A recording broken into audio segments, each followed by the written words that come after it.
งามพี่น้องท้องฟ้าอะนี่ทิศตะเวนตกนะพี่น้องเด้อทิศตะเวนออกเนาะทางอันนี้ทิศเหนือตะเวนออกเฉียงเหนือเนาะที่ทิศตะเวนออกเนาะทิศตะเวนออกสิมีต้นตาลเนาะ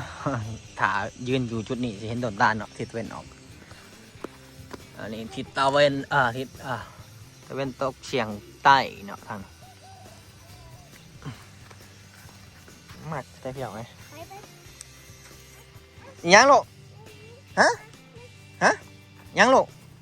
ตู้เห็นยังตู้นี้ฮะข่าวว่าเปิดแบ่งเปิดถอยแล้ว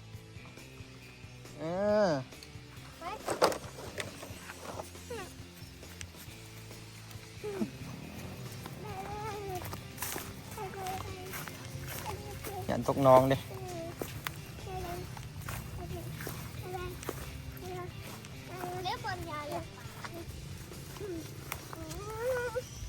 ค่อยๆลูกค่อยๆยันตก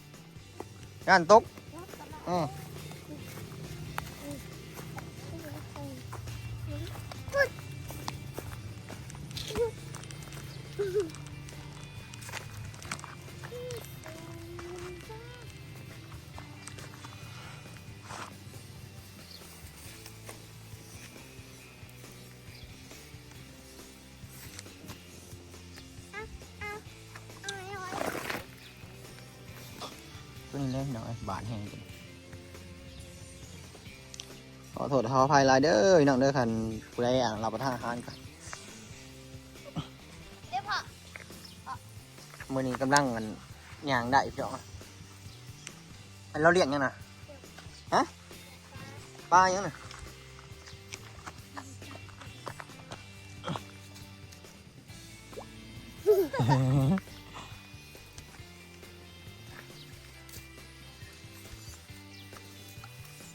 เฮ้ย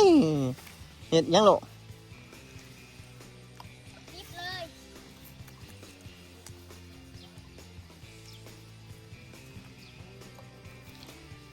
ื้อนี้ก็ที่31เนาะพี่น้องเนาะ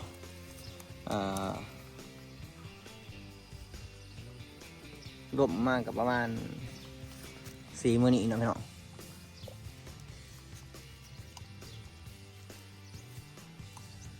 4 มื้อนี้ก็แพ้ก็เริ่มแห้งแล้วเด้แต่ก็ยังเครื่องอยู่เนาะแต่ไข่กว่าว่านซื่นปู้ไก่ย่างบ่ได้เลยเข่งแห้งเลยน้ำตาจนกล้ามหน่วยพี่ความเจ็บปวด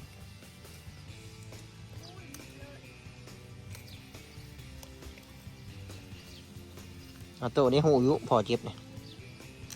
บ่แพงพอบ่คือบ่เป่าให้พอฮะบ่แพงพอบ่แพงพอยุ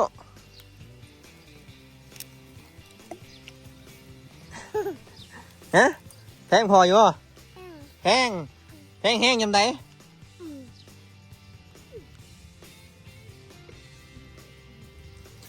ตอนกลางคืนน่ะนอนไว้เด้ออย่านอนดึกเด้อ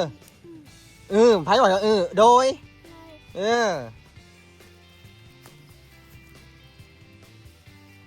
อย่าว่าเด้อบอกโดยเด้อโดย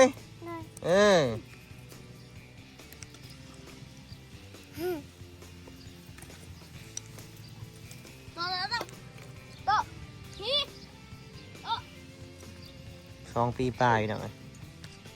ทำหูอีกหน่อย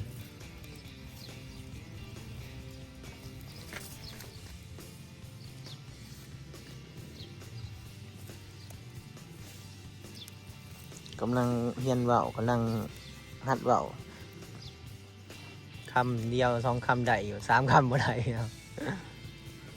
เอาโอเคคันว่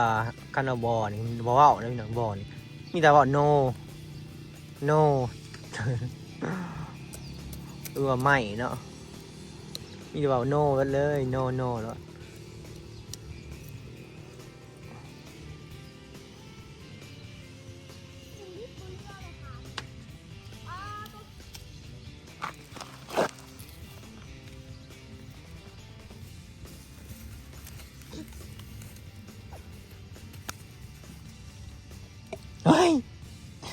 แ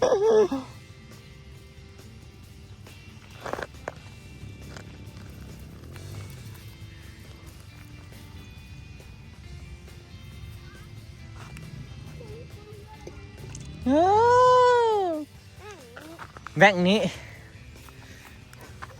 ถึงเบาน้ำมูกนะพี่น้อยเขาจะเข้าไปเขาเฮียนตองปี6 เดือนมาแล้วโอ้ไปไม่ได้ไปพี่น้อย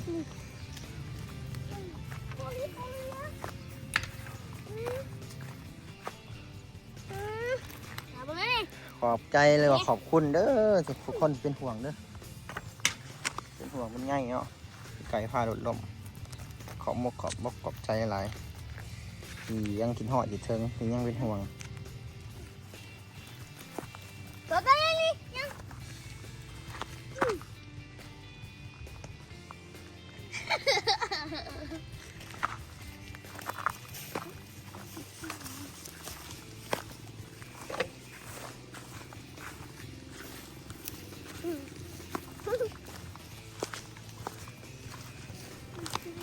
เพิ่งอย่าเพิ่งนก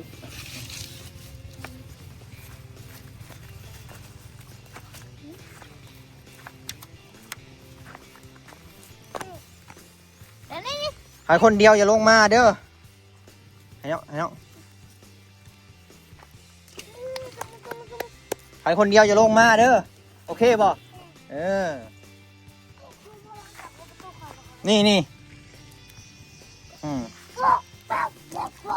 โอ้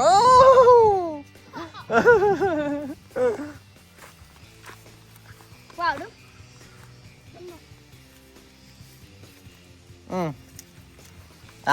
ป้ายันล่มจะเอาไปยัง ลูกชมพลังจากจ่อย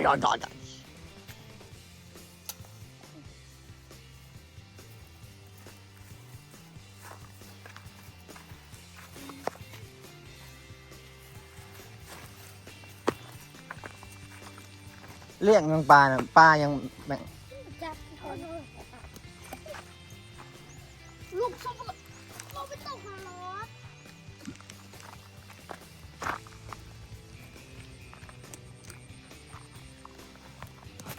โอ้ยล่มลูกชมพลังจากเราไปตกหารถบ้าออกเลย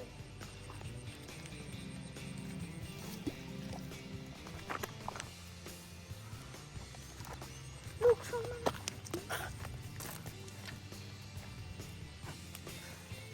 แล้วพี่น้องคลิปนี้ก็สิขอลาไว้สำหรับนี้เด้อพี่น้องเด้อบอกกับไปคลิปหน้าพี่น้องอยู่ดีไม่แห้งสุขคนขอบคุณหลายๆเนาะที่ยังติดทอดอยู่เด้อขอบคุณหลายๆที่เป็นห่วงเป็นใยเด้อ